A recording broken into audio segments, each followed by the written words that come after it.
Sud Radio, les vraies voix qui font bouger la France. Les voix de la politique. Oh, il y en a des sujets politiques en ce moment et beaucoup de politiques se mettent en exposition et le moins qu'on puisse dire, c'est que ça nous fait deviser. Ça a été le cas pendant toutes les vraies voix avec Philippe David tout à l'heure. Ça va être encore le cas avec cette fois-ci un regard très précis, très analytique, avec aucune concession, celle de nos deux politologues, Nicolas Corato, Frédéric Sinclair. Bonsoir messieurs. Bonsoir Frédéric. Bonsoir. Bon, je vous ai convoqué ce soir, comme c'est le principe, chaque lundi avec deux grands thèmes. Le premier, ce sera le fiasco au Stade de France, avec les différentes interprétations. On a l'impression que, quels que soient les faits relatés, on n'a jamais la même version de ces faits en fonction du côté politique où on se trouve. Et puis en deuxième partie, nous évoquerons les dissensions à gauche, tout à gauche, et à droite, tout à droite, pour les législatives. On rappelle le principe. Finale de la Ligue des Champions, samedi soir, entre le Real Madrid et Liverpool. Beaucoup de supporters de Liverpool n'arrivent pas à accéder au stade. Le match est retardé de 36 minutes. Il y a des heurts à l'extérieur, il y a des violences. Plusieurs phénomènes sont expliqués.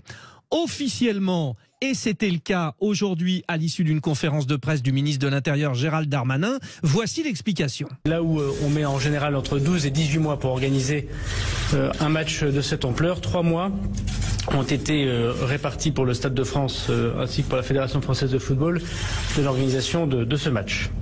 Ce que nous avons constaté relève de 4 sujets. Le premier point, c'est d'abord, nous le regrettons, une désorganisation dans l'accueil des supporters britanniques, à l'inverse des supporters espagnols, et constater que 30 000 à 40 000 supporters anglais, chiffre confirmé par l'UEFA, par le Stade de France, par la Fédération française de football et évidemment par la préfecture de police, se sont retrouvés au Stade de France, soit sans billets, soit avec des billets falsifiés. Alors, ça, c'est l'officiel. C'est ce que déclarait aujourd'hui Gérald Darmanin. Quand on compulse, et tout de suite je vais vous céder la parole, nos chers spécialistes, quand on compulse les déclarations, quand c'est tout à gauche, c'est-à-dire NUPES, la faute est aux forces de l'ordre, la faute est au préfet de police, monsieur l'Allemand, parce qu'ils n'ont pas su gérer ce phénomène. Quand on écoute les déclarations de la majorité présidentielle, le problème vient de nos amis anglais qui ont, vous l'avez entendu, outrepassé leurs droits. Et quand on va vers la droite, on est de plus en plus sur une question qui a d'ailleurs été validée par les forces de police qui étaient présentes, à savoir, il y a eu un problème de violence urbaine avec certains groupes de jeunes gens connus des forces de police habitant dans le quartier de Saint-Denis qui s'en sont pris aux supporters. Quand on voit ces différentes analyses, on se dit que la France marche sur la tête et qu'elle n'est pas capable d'analyser concrètement un problème. Nicolas Corato. Oui, alors si on veut rester sur un échelon politique, il y en a un seul qui n'a pas le droit de dire c'est pas moi, c'est l'autre, c'est le gouvernement. Le gouvernement s'attache, et c'est pas, on lui a pas imposé ce match ni cette rencontre sportive, c'est de coordonner l'ensemble des moyens mis à disposition pour faire de cet événement un événement réussi. C'est d'ailleurs la tâche qu'aura le gouvernement pour les prochaines échéances sportives de grande ampleur, comme la Coupe du Monde de rugby ou en 2024 les JO. Et c'est bien le gouvernement qui a la responsabilité que tout se déroule bien. C'est pas à lui de distribuer les bons ou les mauvais points, de nous dire qu'il y a des problèmes de transport, qu'il y a des problèmes avec les Anglais. Alors, c'est pas la première fois on a des problèmes avec les supporters anglais dans l'histoire du football. C'est pas une nouvelle, c'est une découverte de ce week-end. Et ce n'est pas la première fois, cher Nicolas, que la France s'organise avec une vraie réussite de grands événements de la sorte, que ce soit en football l'Euro 2016, et puis tous les jours, n'oublions pas, il y a le Tour, tous les ans, il y a le Tour de France. Nicolas. Oui, mais vous voyez, je continue. C'est pas au gouvernement de nous dire que c'est la faute des stadiers ou du Stade de France qui aurait connu une désorganisation ou que il y a eu un problème avec les habitants ou certains habitants de Seine-Saint-Denis. La responsabilité politique de l'échec, comme du succès d'ailleurs, de ce genre de manifestation, elle est vis-à-vis de celui qui coordonne et qui garantit au final la bonne tenue de ces événements. Et ça s'appelle un gouvernement. Parce que sinon, on est en train de dire on va diluer finalement la responsabilité politique. C'est le fameux c'est pas moi c'est l'autre, mais ça les Français ne veulent plus entendre le c'est pas moi c'est l'autre. Toutes ces paramètres de l'équation qui font d'un événement une réussite ou un échec, et manifestement ça a été un échec samedi, sont de la responsabilité finale du gouvernement. Ça ne veut pas dire que ça pose pas des questions sur chacun des facteurs. Par exemple, une vraie question qu'on devrait se poser, c'est la situation du Stade de France. C'est problématique en termes de sécurité, l'accès au Stade de France. On l'a tous vécu, même dans des manifestations qui se passent très très bien. Aujourd'hui, Nicolas, il est impossible d'accéder au Stade de France en voiture, par exemple. On le dit. Donc ça veut dire... En voiture, on sait très bien qu'il y a des problèmes d'accès au transport. On sait très bien que dans les transports, pour y accéder comme pour repartir, c'est souvent très fortement bondé. On sait que pour évacuer le Stade de France, c'est très facile de sortir du stade, d'évacuer l'enceinte du stade, mais qu'une fois que vous vous retrouvez sur la voirie en Seine-Saint-Denis, à Saint-Denis, c'est compliqué parfois par les passerelles, les petits ponts. On connaît tous ces sujets-là et on les a traités jusqu'à présent grâce aux forces de l'ordre, grâce aussi aux stadiers, grâce à un certain nombre d'équipements manifestement qui ont fait défaut samedi. Mais ce que je veux dire par là, c'est que au final, c'est l'organisateur. Et l'organisateur, c'est qui? C'est celui de qui dépend la puissance publique et l'organisation de ce genre de manifestation, c'est-à-dire au final l'État, le gouvernement. On peut aller chercher des responsabilités partout ailleurs, mais il n'enlèvera pas de l'idée que c'était le gouvernement qui était responsable de la bonne tenue de cet événement. Message bien passé, Nicolas, qui faisait totalement écho à la déclaration du ministre qu'on a voulu vous faire écouter en tout début d'émission. Frédéric Sinclair, je me retourne vers vous. Le petit clin d'œil sur l'organisation à la française. Vous savez qu'il y a un autre grand site sportif sur Paris, c'est Bercy, le palais Omnisport. Moi, je le prononce à l'ancienne. Et l'accès à ce palais Omnisport, c'est la fameuse porte de Bercy, où c'est un endroit où on ne sait pas quel sens tourner. Donc, bref, la question aujourd'hui, c'est comment on fait aussi pour accéder aux sites sportifs. Alors, sur la responsabilité du gouvernement, on l'a bien compris, Frédéric Sinclair, quand même, il y a une tendance qui se dessine sur le fait que le problème sécuritaire n'est pas tant celui des Anglais, mais celui de la population, on va dire, locale.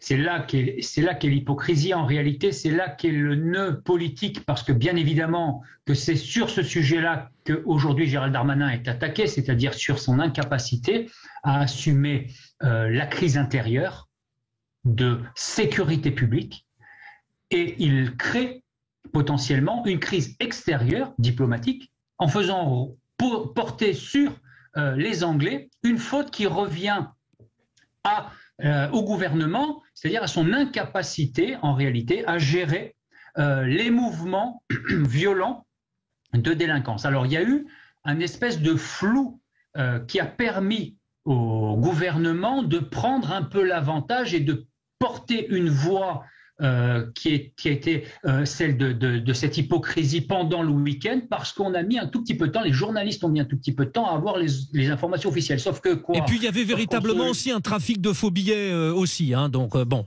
mais ça a aidé. C'est pas le sujet, ça a aidé. En fait. Ouais. Oui, sauf que c'est pas le sujet, le trafic de faux billets. L'hypocrisie du gouvernement porte aussi sur le fait de nous faire croire qu'en réalité l'échec est un problème de logistique doublé d'un problème de billetterie. Mais non. C'est pas ça le problème. Ce qui a fait problème, c'est les gardés à vue. Ce qui a fait problème, c'est les interpellations. Ce qui a fait problème, c'est les vols, c'est les plaintes. Ce qui a fait problème, c'est les journalistes de la presse étrangère qui disent des Africains, des Maghrébins débarquent en bande et agressent les supporters anglais. C'est ces voix de la presse étrangère qui a fait problème. Au moment où le gouvernement dit on a un problème avec les gouvernements, les supporters britanniques, les journalistes de la presse étrangère disent c'est faux. Sous-entendu, Sous-entendu, Frédéric Sinclair. Je termine. Je termine. Le deuxième problème, c'est l'impossibilité de faire entendre ce que tous les Français ont vu sur les réseaux sociaux. C'est-à-dire ces vidéos qui sont multipliées à l'envi, où on voit effectivement que ce ne sont pas les supporters britanniques qui créent la problématique, que ce sont qui passent sous les barrières ou qui agressent, encore une fois, des locaux, comme vous l'avez dit, c'est-à-dire des populations délinquantes qui viennent agresser les populations britanniques. Frédéric Sinclair, je vous fais écouter quelque chose. Alors, cette fois-ci, je vous coupe parce que ça va vraiment vous intéresser. Écoutez cette déclaration de Gérald Darmanin. Sur les 29 interpellations qu'il y a eu dans le Stade de France, plus de la moitié de ces interpellations concernent des citoyens britanniques pour intrusion à l'intérieur des grilles du Stade de France. Alors là, messieurs, c'est absolument génial parce que c'est comment faire dire aux chiffres ce qu'on veut, et notamment avec le pourcentage. On a bien entendu la nuance, ça ne vous a pas échappé, cher Nicolas Corato, les interpellations à l'intérieur de l'enceinte du Stade de France, alors que toute la violence s'est faite dans les accès. Et là, comme le rappelait Frédéric Sinclair, ce n'est pas la même chose sur les interpellés, Nicolas Corato. Oui, enfin moi je suis, mais c'est toujours intéressant la manière dont on regarde la réalité. D'abord, je pense qu'il faut être assez prudent sur l'analyse qu'on fait de ce qui s'est passé autour du Stade de France.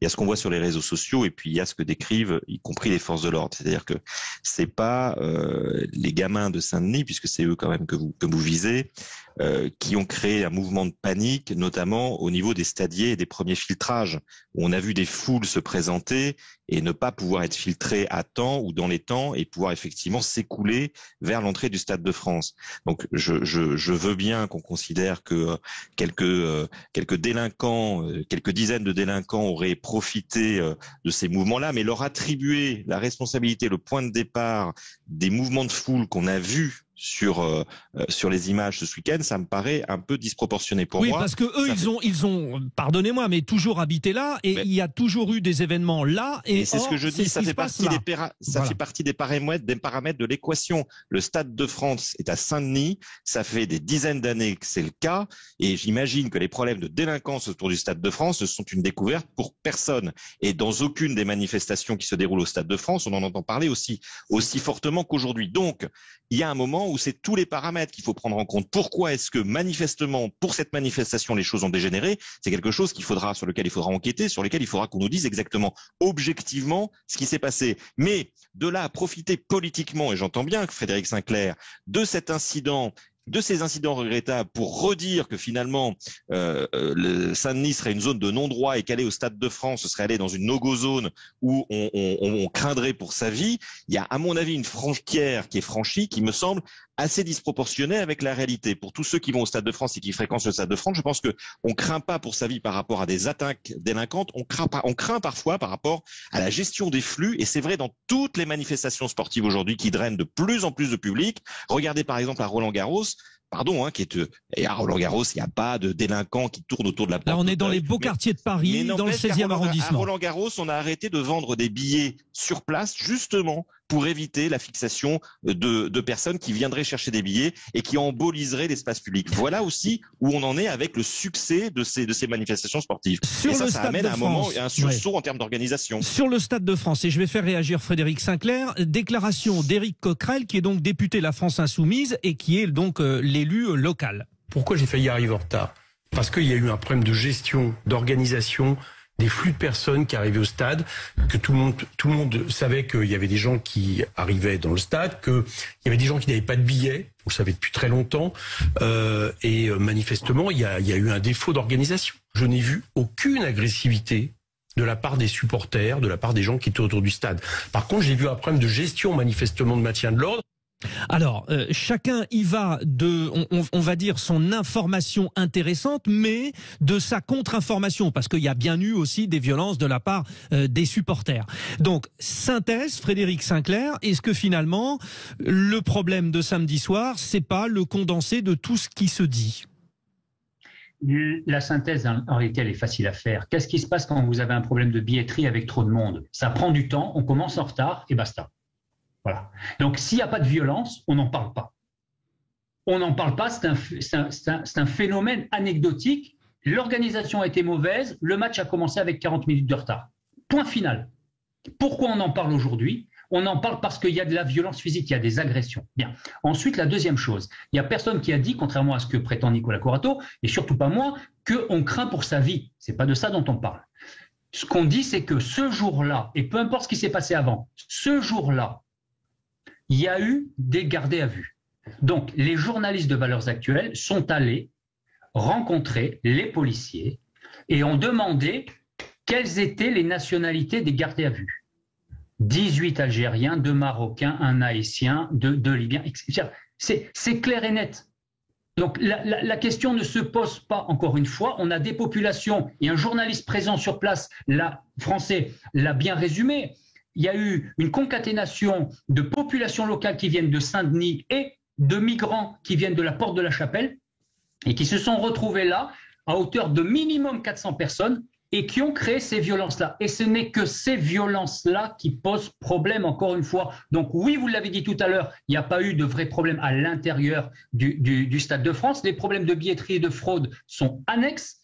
La vraie problématique, c'est comment l'État français, le gouvernement français est capable de gérer les violences dans le département de la Seine-Saint-Denis. Et la vérité, c'est qu'il en est totalement incapable. Et à chaque grosse manifestation, on l'a vu pendant les Gilets jaunes, on a encore cette incapacité à juguler cette violence. Le gouvernement n'est pas capable d'administrer la France correctement. Il l'a montré encore une fois samedi soir. Frédéric Sinclair, vous venez d'évoquer la porte de la Chapelle. Pour ceux qui ne connaissent pas, c'est simple. Quand vous arrivez en France, vous arrivez par l'aéroport Roissy-Charles de Gaulle et une autoroute vous amène à Paris. Et vous arrivez à Paris par cette porte de la Chapelle. Or, il se trouve qu'à cette porte de la Chapelle, il y a énormément de camps de migrants, de gens qui vivent dans une promiscuité incroyable avec du trafic de drogue. On se demande comment on peut amener ces pauvres gens ici et les livrer à cette situation. Vous ajoutez à cela les problèmes de circulation et de travaux permanents autour de cet édifice. Vous ajoutez à cela la vie difficile des banlieues et vous comprenez tout ce qui se passe après. L'interprétation, Nicolas Corato, Frédéric Sinclair viennent de la faire et puis nos politiques l'ont montré aussi, mais à chaque fois on a l'impression d'une impartialité parce que chacun met en avant ce qui l'intéresse. Dans un instant, c'est promis, les vraies voix de la politique reviennent avec nos deux politologues. Nous évoquerons les prochaines législatives. Ils sont sans concession et ont chacun leur point de vue, d'aucuns diront complémentaires. Alors nous les avons avec nous et nous les recevons comme très souvent le lundi dans les vraies voix qui font de la politique. Nos deux politologues, Nicolas Corato, Frédéric Sinclair. Messieurs, place aux élections législatives. Alors, souvent, le précepte, c'est de dire l'union fait la force. Tout le monde a compris que la force, la position de force pour l'instant, c'était côté gouvernement. Alors, ceux qui veulent prétendre à l'Assemblée nationale à porter un vrai contre-pouvoir sont obligés de s'associer. Ça donnait la NUPES à gauche, ça donne on ne sait pas trop quoi tout à droite. Alors, nous allons décortiquer avec vous. On commence par la droite. Allez, comme ça, au hasard, peut-être parce que c'est finalement un peu plus simple. Et la question de cette opposition que devait porter Marine Le Pen. Marine Le Pen semble un petit peu absente des débats pour ces législatives et Marine Le Pen, en tout cas, n'a pas réussi à faire le tour de passe-passe, c'est-à-dire s'allier avec le nouveau parti Reconquête, celui d'Éric Zemmour. Est-ce que cette non-alliance, Frédéric Sinclair, est un échec pour Marine Le Pen ? Il y a une véritable guerre d'extermination à droite. Cette non-alliance, c'est pas seulement un échec politique, c'est en réalité le symptôme d'une volonté double, celle de Marine Le Pen et celle d'Éric Zemmour. Les deux ne se supportent pas l'un l'autre, c'est-à-dire qu'ils ne s'aiment pas. Même s'ils disent que finalement, je n'ai rien contre l'un ou je n'ai rien contre l'autre, en réalité, je suis engagé à un mouvement, des idées, etc. Le discours habituel, la vérité, c'est qu'il y a un antagonisme de personnes et il y a un antagonisme très fort d'idées au Rassemblement national. La ligne incarnée par Éric Zemmour était d'abord incarnée par Marion Maréchal. Il y a une purge en règle qui a été effectuée. Marine Le Pen, contrairement à son père, ne supporte pas la diversité intellectuelle au sein de son parti. Elle veut que tout le monde obéisse et donc elle a perçu comme une menace inacceptable de la part d'Éric Zemmour le fait qu'il se soit déclaré et qu'il lui ait enlevé ses chances. Il faut savoir que Marine Le Pen n'est pas seulement une héritière au sens où on le dit habituellement de la politique, elle est aussi une rentière, c'est-à-dire qu'elle était la seule à la droite de la droite à pouvoir bénéficier de n'importe quel phénomène violent ou bouleversant les codes de la laïcité en France.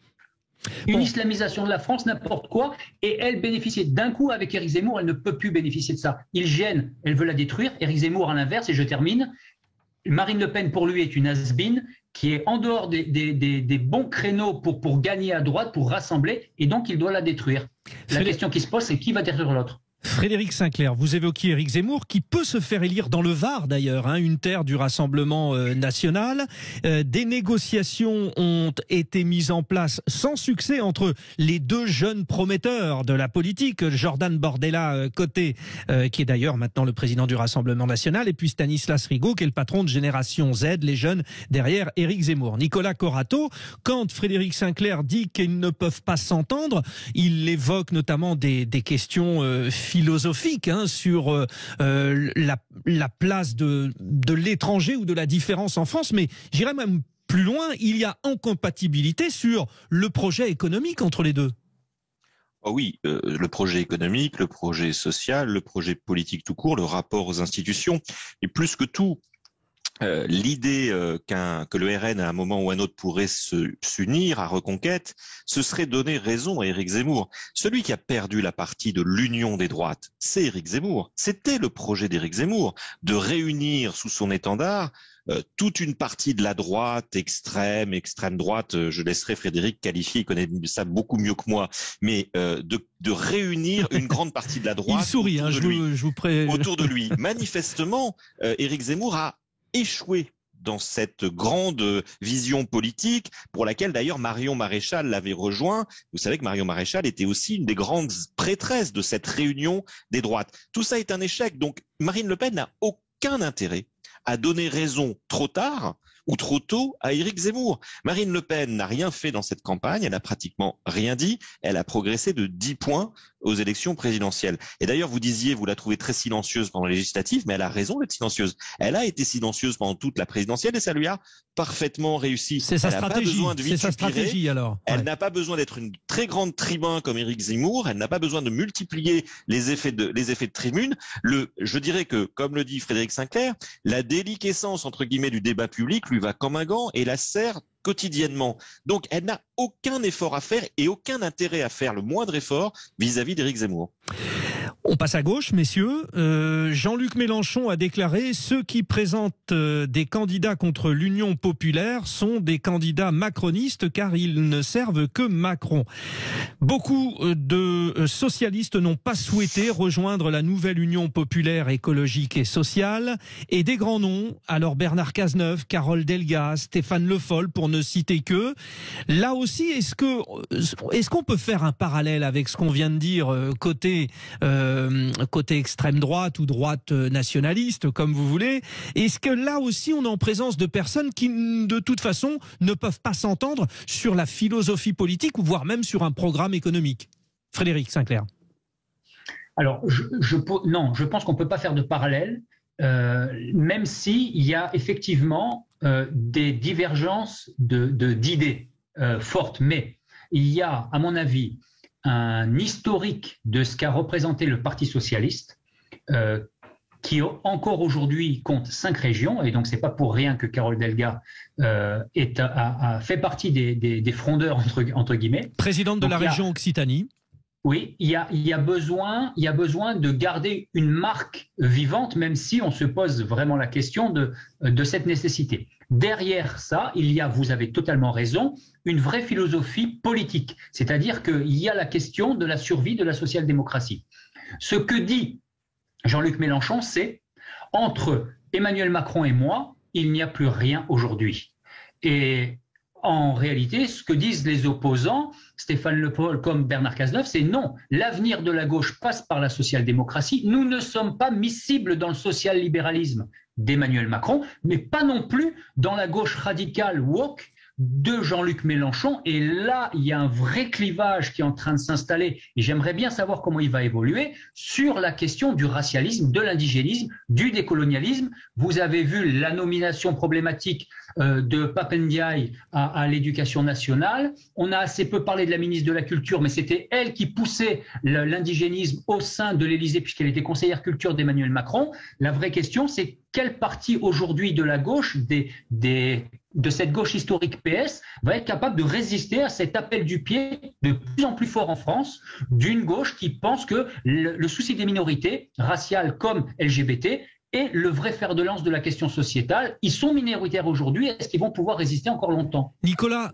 Corato, j'ai une question en deux parties. En fait, il y a deux questions, mais en une finalement. Pour rebondir sur ce que dit Frédéric Sinclair, est-ce qu'il y a une place sur l'échiquier politique entre Emmanuel Macron et Jean-Luc Mélenchon? Mais au-delà de ça, est-ce que le Parti socialiste est mort? Sous-entendu, oui ou non à la première question, mais de ce fait, le PS peut-il exister, mais doit-il se réinventer ou voire même se rebaptiser?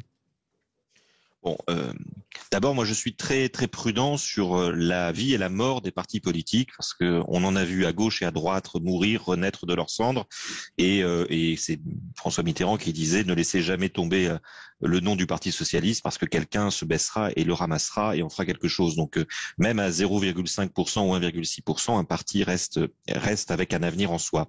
Ce qui a eu lieu à gauche, c'est une clarification, comme le disait Frédéric, elle est très claire et elle se fait sur des bases non pas sociétales mais sociales très fortes.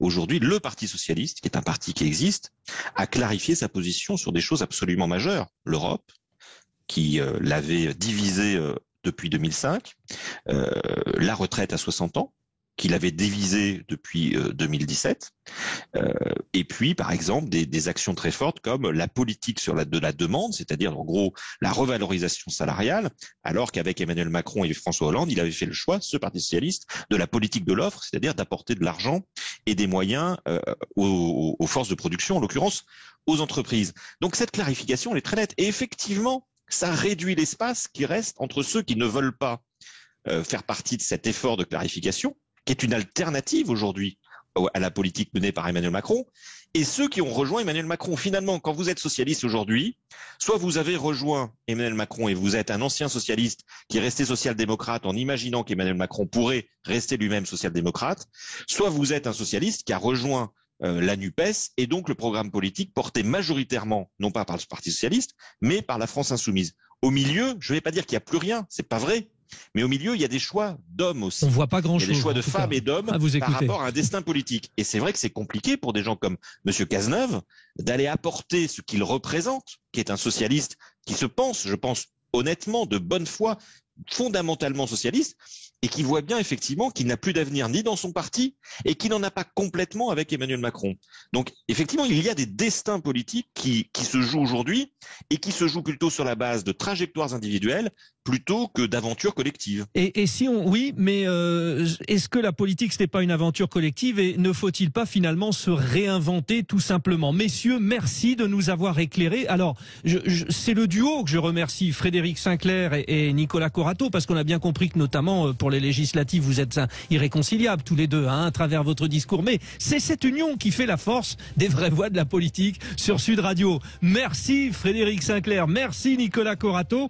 Place maintenant au Loft Music. Yvan Cugius reçoit Frédéric Diffenthal ce soir. J'en profite pour remercier notre réalisateur Jamel Abdelak et puis celle qui est votre interlocutrice sur Twitter, sur les réseaux sociaux, Aurore Cachia. Merci, bonne soirée. Vous restez bien là sur Sud Radio, c'est le Loft Music.